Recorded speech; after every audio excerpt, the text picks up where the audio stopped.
Welcome to the Learning Pines YouTube. We hope this video helps. You start by saving your progress and closing Genshin now. This prevents corruption. Next, back up user settings and screenshots so you can restore them if needed. Check device temperature and ensure battery is above 20% because thermal throttling causes freezes. Make sure you have at least 1 GB of free RAM. Once done, verify the game client and system updates. If drivers or patches are pending, install them before moving on. This removes many common causes. Now adjust the game and system to reduce load. Drop graphics to low or medium and cap the frame rate to 30 FPS, which stabilizes performance. Then, close background apps and services eating CPU or RAM and clear the game cache to remove corrupt temporary files. Free at least 500 megabytes of storage so the OS can swap memory.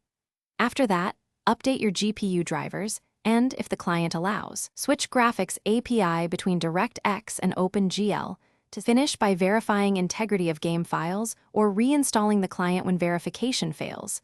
Use the built-in repair tool if available, because corrupted files often freeze games.